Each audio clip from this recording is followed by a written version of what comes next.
Relationships are the most important part of life. They always have been, and they always will be. In March 2020, for the first time ever, we shut the lights off in America. We turned off the lights in our economy, and we all but turned off the lights in the most important part of our lives. We were told to go home and stay home. If you left home, you needed to wear a mask, and we needed to keep our distance. Travel stopped, family get-togethers stopped, and our lives as we knew it changed. We were all asked to make sacrifice, some more painful than others. Some were asked to continue to work, putting themselves potentially at risk. Healthcare workers, grocery store workers, police, etc. Others were asked not to work, a different kind of sacrifice.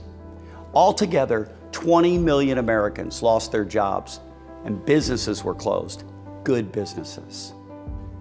Altogether, 2020 was one of the darkest times in our nation's history. No matter our specific story, we all shared a common story, a story of isolation, a story that impacted like never before the most important part of our lives. The unprecedented isolation, it took its toll. Divorces increased, violence increased, depression increased, alcohol and drug use increased, and racial tensions increased. 2020 was dark. It was filled with adversity, but as all of us involved with personal and professional best have come to know, adversity can be the birthplace of best. It's not 2020 anymore. It's 2021, and it appears like the lights are about to come back on. And we have all committed to building a championship season in 2021, at home, in the workplace, everywhere, with everyone. It's also springtime, and spring is about renewal. And the Easter season we just experienced, it's about renewal as well. Easter's about renewal, but it's mostly about relationships. I believe Easter represents a story of the best blueprint ever about relationships. It's the story of Jesus, the greatest of all time, who also just happened to be working in housing. He was a carpenter after all. Stay with me. Whether you're a Christian or not, we can all learn about being our best in relationships from the humble carpenter whose name is now known throughout the world, the relationship GOAT, the greatest of all time. His relationship blueprint, it was simple. Serve others, sacrifice for others, and forgive others. We all lost a year to COVID. Some lost more: family, friends, jobs, businesses, marriages. We all lost time with family, with friends, with coworkers, with people we love. Well, the lights are about to come back on, and our nation is about to enter a new season of light, of growth, hopefully of healing. Imagine if we didn't settle for going back to normal. Imagine if we decided to become our personal and our professional best. Well, we all can and we all should. I recommend, in the spirit of this Easter season, that we copy the relationship blueprint that was offered to all of us by the greatest of all time. No conditions, no expectations of others. That's what the best do. Listen closely. The lights are about to come back on, and we need to get ready.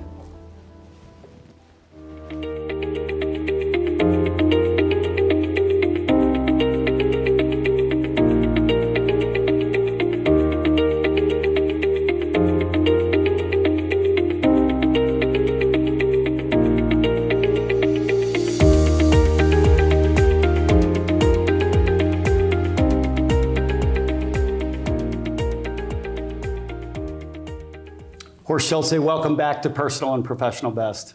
Pat, I'm glad to be with you. Well, we're glad to be together again, and it's really awesome because we're at the Ritz-Carlton in Atlanta, Georgia, where it all began. That is the Ritz-Carlton. Yeah. How's it feel? It feels like going home. You know, in some Ritz-Carltons, when I enter, I feel like at home. And usually it's when there is a GM, a general manager, that used to work with me. I can feel it. Well, it's a beautiful building and a beautiful facility, as they all are. But what made magic, what made the legend of the Ritz-Carlton as the greatest service company in our generation was what happened once you got inside and you met the people and the spirit of the people, which is why we're here today. Yeah. Our program this month, Horst, is about how to be your very best in relationships in life. And we want to give a blueprint to our audience today. And we broke it down to 3 things: serving others, sacrificing for others, and forgiving others. And we brought you because you're the all-time greatest of all time in the business of service. So let's get started. I want to talk to you about service and ask you a couple questions. Thank you. All right? You go ahead. I will. If I want to be the best, home, workplace, everyone, everywhere, in service to others, what do I need to do? Well, it's interesting that you say home, because we serve, of course, we serve our family, we serve our wives, we serve our children, we serve. Serving means to do my very best if it is a business and you're a guest, you're a customer. Same thing applies for family, everything. Do my very best to help you to make the right decision about what I have, my product in this case. It's not when I serve you, it's not about me. It's about you. It's about the customer. It's about the family, to serve them. Serving doesn't mean to make it right for me. Serving means making it right for the other person. You know, that's not natural for people, right? Most people start out with thinking about themselves and what they want in life and what they need in life. But serving is really about thinking about the other person and what their want and what their need is. Yep. It's not natural, but it's a decision. You know, our destiny depends on the decisions that we make. Everything depends on the decisions we make. If you're excellent or not in what you do, that includes your serving, it's a decision for excellence. By the way, this is very important. Excellence is never an accident. If it is serving or anything else, it's always the result of high intent. What is your high intent in serving people around you? Serving the world, serving your neighbor, serving your wife, your children, your guest, your customer. So you have to start out with what we're talking about today, being our best in relationship, and then you back up and say serving. You have to be intentional about doing it. High intent. High intent. Well, yeah, relationship. By the way, service is a relationship. It is relationship. In any business, what you do, you're creating something, a product, widgets, whatever, and the next step is relating to the customer that buys them. By the way, your customer satisfaction or your customer loyalty never comes from the product. That's a fact. It's from the person. It comes from the relationship moment that you have. And that's not you, the president or CEO. It's your employees that have that relationship. Isn't it fascinating? Absolutely, it's fascinating. So people have expectations. Our wives do, our children do, in the workplace they do, our neighbors do. Isn't it as simple, Horst, as making sure we ask them what their expectations are so then we can provide the very best service to them? Yeah, well, a great organization, for example, make surveys and understand what the market expects from your product, and then create an environment, a relationship, to make sure you deliver that product. And it always includes, the expectation always includes that you care for these customers, by the way, always. By the way, it extends to home. For example, wouldn't it make sense that we as husbands go and ask our wives, how can I be a better husband? So Horst and I learned from this fellow, by the way, early in my career. We survey our customers, listen to what they want and what they need, right? We ask them, and they tell us. My associates, we do the same thing. I started surveying my wife years ago, Lisa, been happily married 36 years, and Horst has been happily married for a long time. And then we found out we both survey our wives. Exactly. Why? Because we want to ask, what is it that you want or need from me in serving you that will bring out the best for you? And it will ultimately benefit us as well, and we know that. If I come to the realization that I'm there to also serve my wife, serve the family, so at the same time, of course, I'm serving myself. Then I have to know how can I serve my family better, and clearly I have to go and look my wife in the eyes and say, how can I be a better husband? Perfect. So we've all experienced where people have served us at home, the workplace, everywhere, and they've done it defect-free, okay? They did it on time, but there was still something missing. Yeah. What is that that's missing? When it's done exceptionally well, it's defect-free, right?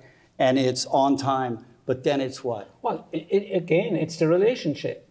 It's the caring, the expression of relationship. The relationship, by the way, it doesn't mean months of relationship. It could be somebody passing you, and you looking them in the eye and say, good morning, sir, or good morning, ma'am, in a wonderful way. That's a moment of excellence in relationship. That is that simple. And so if I extend that in my longer relationship to create excellence there, again, that's a decision that you then have to manage. The decision, and I want to emphasize that for a moment, of having high intent in everything you do, including the relationship issue. And at work, you better have that because it creates customer loyalty. You know what I love in your book? You say, be nice. That's right. So if you're going to do the work and serve someone, and you're going to provide it defect-free, you're okay, whether it's at home or in the workplace. But when you're nice, when you welcome them and you say, it's been my pleasure to actually get you a cup of coffee, honey, in the morning. Happy to. It's oh, my pleasure. goodness gracious. It changes everything, doesn't it? That's right. Yeah, so when we serve people, there are times when, no matter how hard we try, they're disappointed. Well, what happens? What should we do when they're disappointed, Horst? Well, understand, a guest that is disappointed, or a customer, or whatever you call them, they will express it. All we have to do is accept it. We, in fact, know that 96% of any dissatisfaction that is expressed to you, all the complainer, if you will, all they want is that it is accepted. If we dismiss it by saying, well, that's not my area and so on, it will build. All they want to do is get rid of their frustration which is developed in their mind because of something went wrong. So saying, please forgive me. I'm so sorry. Can you say that one more time? Yeah, please forgive me. Please forgive me. And me, even though, and I always say, if the guest complains to the busboy in the restaurant about their TV, the busboy now owns that TV. And he says, please forgive me that the TV doesn't The problem work. is it's not natural in life for people to, especially when they've done nothing wrong, the service has been good, to say, please forgive me. It's hard to say, please forgive me when we're at home with our spouses, Yeah, exactly. right? It's not natural. No, in fact, that's what we want you to do today, is finish with that. In fact, let me expand on that. So we taught problem resolution. So the first thing you do is you listen to the complaint. You look them in the eye and pay attention. And then you pay, number 2, you pay empathy. Number 3, you apologize. Number 4, you make amends if there is something that went wrong. And number 5, delight them. I didn't know you were a marriage counselor, but you just gave the greatest advice ever on marriage counseling. Real quick, I want to ask you to do something for me about hospitality. And hospitality is not a hotel. Hospitality is everywhere with everyone. Tell us the story of the first recorded idea of hospitality. You told it to me before we started. Tell it to us. Yes. In fact, the first real explanation, teaching in hospitality that I have found was from St. Benedict in the year 500. He wrote a directive to his monasteries, because when people traveled through Europe, they stopped for shelter in the monastery. And he said, if a guest arrives, treat them as if it was Jesus himself. Wow. Now that sets the bar very high. In fact, he went on to say, if the abbé, the head of the monastery, if the guest is alone, the Abbe should join the guest for dinner. Even if it's on the fast, break the fast so that the guest is not alone. But before you sit down for dinner, wash their feet. I love it. How close do we come in our hospitality? If we would take that idea and we would share it with all of those in our lives, at home, in the workplace, in the neighborhood, with friends, family members, with everyone, we will make a significant impact on the world. Horst, thanks so much for being together with us today on Personal and Professional Best. We're now going to move to our second segment, and that's going to be about sacrifice.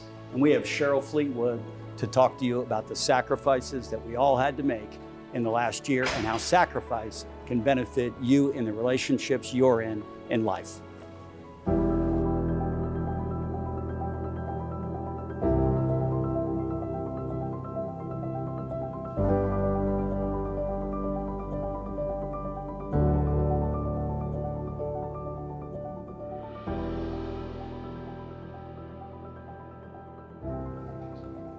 Hi, I'm Cheryl Fleetwood. I'm an associate here at Supreme Lending. I would like to talk with you today about sacrifice. Truly, last year was a year of great sacrifice. I've had the honor and the privilege for 28 years to work with my ministry and marketplace mentor and brother in Christ, Patrick Flood. Over the years, we've had many conversations about what relationships are built upon and what it takes to sustain a viable relationship. One of those common denominators and values that's a part of every relationship is sacrifice. Over this past year, we really had to sacrifice in a lot of areas. By definition, a sacrifice is to give up something that you value in exchange for something that you want or to help someone else. Over this past year, we all had to sacrifice in many areas. When the pandemic came, there was disruption and disturbance to our everyday lives. All of a sudden, the things that we took for granted and the things that we could do every day, we found we could no longer do. We couldn't go to the movies, we couldn't hang out with our friends, we couldn't eat in restaurants, and we couldn't even go to church. Things that we really hadn't considered being taken away, all of a sudden, we found ourselves isolated, wearing masks, being concerned, basically afraid of the pandemic and the consequences of the pandemic. We thought for a moment that perhaps the mortgage industry and our daily lives would be changed, perhaps something to look much like we experienced back in 2008. But unexpectedly and surprisingly, we experienced the very opposite effect. Here at Supreme, in the mortgage industry as a whole, our business and our volume grew exponentially. All of a sudden, we found that we were sacrificing our time with our families, working diligently, daily, early mornings, late nights, pretty much, quite honestly, 7 days a week for the last year. Not just me, but the balance of the operations associates here at Supreme. But we did what the best do. When there's a clearly defined vision and the mission is something that you believe in, making the decision to sacrifice is what comes naturally. It's what we do, not necessarily just because what we want to do, but we see it as what we get to do. We have the opportunity to really exemplify our vision and our mission, that we could sacrifice ourselves and our time to serve our colleagues, our constituents, and those in our community by helping them realize the dream of home ownership. No, it wasn't always easy, and oftentimes it was such a blessing of volume that it really felt like a burden. But being that we had this opportunity to serve, and to serve sacrificially, that's exactly what we, the associates of Supreme Lending, did. When I think about it, would I want to repeat this past year? Probably not. But when I think about the opportunity that all of a sudden that we were considered essential, that we had the opportunity to help those who in some way needed our services more than they ever did. When we think about those who were frontline workers needing to come home and have a nice place to rest their heads at night, or think about those who, in light of having lost their jobs, needed to refinance their home, that we could be the answer and the solution to some of their problems. Even though it was an extension and a stretch for us, and one more thing that an opportunity for us to pour out, that act of pouring out somehow gave us the opportunity to be filled up. And I really do believe that that's what sacrifice is all about. When you sacrifice and when you live sacrificially, you have the opportunity to be filled and fulfilled in a way that words just simply can't describe. When I consider all the things that have happened, and when I consider this past year, I definitely see that we had the opportunity to exemplify what best looks like, that we had the opportunity to demonstrate and have the opportunity to really allow our vision to come alive in our lives and in the lives of those around us. Sure, we missed out on quite a few things, time with our families, and perhaps not able to always be present in every situation. But I think the exchange was well worth it. When we consider now that things are turning around and that the vaccines are out and life is returning to what we perhaps consider to be normal, or we're finding a new normal, that I think that we're definitely better off than we've ever been. And I definitely believe that the best is yet to come.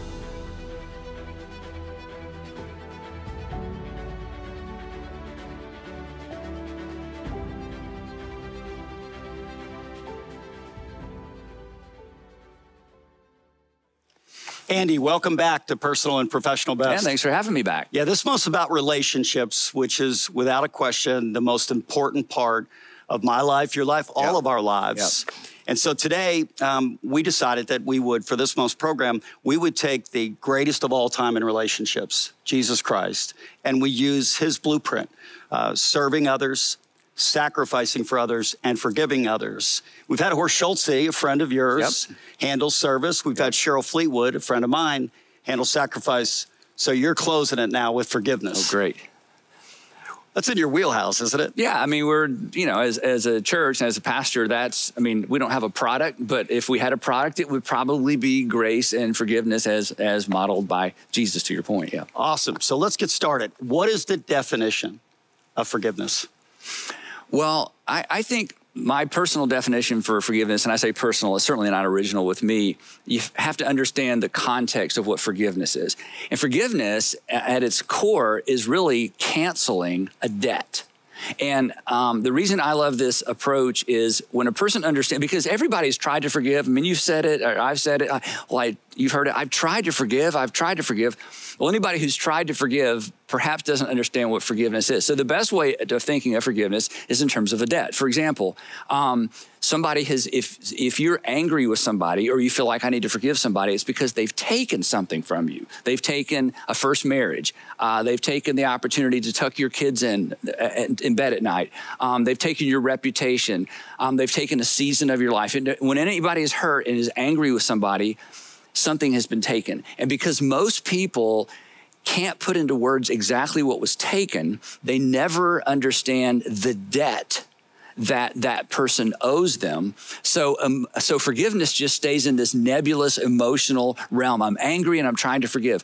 So forgiveness is identifying specifically what was taken and then deciding that person doesn't owe me anymore. I am canceling the debt. I'm not waiting to be paid back, because in most cases, they can't pay us back anyway, right? I mean, how does an ex-spouse return all the damage that was done? How does a prodigal son or daughter return all the damage that was done? How does an ex-boss or employer return, a reputation or an idea that was stolen? It's impossible. So we live our lives carrying this ledger sheet that says, you owe me, and I'm going to be angry until you pay me back. And then I realize, well, Pat can't even pay me back. So what's my best option? My best option is to cancel or forgive. That's where the word comes from. Forgive that debt. So So my definition, back to your question of what is forgiveness, forgiveness is identifying what was taken and deciding to cancel the debt. Wow, awesome. You know, people travel with pain in life and they then give it away to others. Yep. And it's pain that's created in relationships because they haven't canceled the debt. They continue to travel with that obligation, if you will, and that pain, and they pour it in the lives of others, unfortunately. Well, you bring up a great point, because we've all heard people talk about people who have baggage. You know, she has some baggage, he has some baggage. Well, that's the right analogy, because essentially I'm carrying something I don't have any business carrying. It's slowing me down. And, you know, we've traveled with our wives on some extensive trips, and I don't want to blame our wives, but, you know, if either person in the family is carrying extra luggage on a trip, it slows everybody down, right? I mean, we're all having to move that stuff around. So for a husband who's angry and carrying baggage, his wife, his kids, for a woman who's carrying it, her partner, her husband, her kids, everybody has to carry it. So the best thing we can do for ourselves, and to your point, the best thing we can do for the people we love the most, is to unpack those bags and leave that stuff behind. It just weighs us down, it slows us down, and it complicates really all of our relationships. Yeah, and we can't be our best in relationship with anyone else. No. When we're traveling with all of that distraction and all that clutter in our own life. And the other reason is, and if you think about it this way, the person that hurt you, the person that maybe you despise, you might even say you hate them, until you forgive them, you have invited them into every single relationship in your life. You have invited, you can't stand them, but because you won't cancel the debt, they're following you around, and all this energy that we carry, all that anger and frustration, again, it just spills over into all the other relationships. So why in the world would we give someone that we really don't like, we really don't even want to see again, why would we give them that much power over us? But again, because it all stays in the nebulous realm of emotion, sometimes it's hard to sort that out. So I read a study, Johns Hopkins Hospital, that if you forgive, you're less likely to have a heart attack. Your blood pressure will be lower. Wow. You'll have less depression, less anxiety in your life. Essentially, it is tremendous for your health. And the opposite is also true. Those that they've studied that don't forgive, they are more likely to get cancer, heart attack, all these diseases. So if forgiveness is great, best for relationships, and it's also really good for your health, why are we having this conversation? There's probably multiple answers to that question, but here's one. Because when I forgive, I feel like I'm giving the person that hurt me a gift. I feel like, wait a minute, you've stolen something from me, and now I'm giving something to you. We feel like by letting them off the hook, by forgiving them, by not forcing them to at least apologize or acknowledge what they've done. And that's one of the biggest problems with forgiveness is we want them, okay, they can't pay me back. They can't give me back those years, but at least you could acknowledge it, right? As long as we hold on to that, we feel like to forgive them is to give them a gift after they've taken something from us. Forgiveness is not intuitive. I love this Philip Yancey quote from one of his books. He said that God took a big risk by announcing forgiveness ahead of time. That God took it. In other words, when we think about Christianity, the message of Christianity is that while we were yet sinners, or before we had even sinned, Christ paid for our sin. And Philip Yancey says, God took a big risk by saying, you know what? I pronounce forgiveness before you have even sinned. He basically said, I'm going to cancel your debt before you've created it, and I'm going to give you the gift of forgiveness, and you'll never earn it. But that's the model, and it's the way forward emotionally, and to your point, it's the way forward in terms of our personal health. What's interesting is that people have a hard time giving it to someone else, but if they're in a position where they need it, right? They will ask for it. Ask for it, plead for it, beg for it. Please forgive me. Yeah, give me another chance. That's right. Let me continue to work here. You know, suddenly we can't understand why someone wouldn't forgive us. But we are so hesitant sometimes to, again, extend that gift. So if you don't do it for the right reason, do it because it's good for your health to do it, right? But we should do it, of course, for the right reason. Is there anything that you don't think we should forgive for? anything. Yeah. Well, again, this is a really important differentiation. Forgiving you for abusing me is different than saying, now that I've forgiven you, let's enter back into a relationship. There are people that you should forgive and never see for the rest of your life because they're not healthy and they're not safe. So again, this is another reason people confuse forgiveness with something else. They think, well, if I'm forgiving them, then I have to restore the relationship. Absolutely not. And this comes at us in a different way as well. They'll say, well, Pat, haven't you forgiven me? And you're like, well, I have forgiven you. And they're like, well, why can't I come work for you again? Well, that's a separate issue. Well, why can't we reconnect? Why can't we hang out? Well, that's a separate issue. I have forgiven you. I've canceled your debt. You don't owe me anything. But canceling a debt and forgiving is different than restoring a relationship. Some relationships should be restored. Some relationships should never be restored because it's not a healthy or a safe relationship. But that doesn't mean you haven't forgiven. So everything should be forgiven, but everything shouldn't go back the way it was before necessarily, if that's an important distinction. It is an important distinction. So is it possible to have a long-term meaningful relationship without forgiving? No. Because now you can stay married, you can live under the same roof, you can continue to work together, but the currency of relationship is trust. The currency of relationship is not submission, it's not obedience, it's certainly not fear, it's not bartering, I will if you will and I won't if you won't. The currency of relationship is trust. And you can't fully give yourself to a relationship of trust because it goes both ways. If you're holding a debt over someone, you know this, if you ever loan money to a friend, it changes the nature of the relationship, doesn't it? Mm-hmm. That's why you should never loan money to a friend. You should just give them money. Just the moment you owe me, the relationship has changed. The dynamic of the relationship has changed. So in the same way, if you owe someone to forgive them or they owe you an apology, the relationship is not as healthy as it could be because there's a trust issue. So forgiveness or a lack of forgiveness is a permanent impediment in a relationship because it diminishes trust.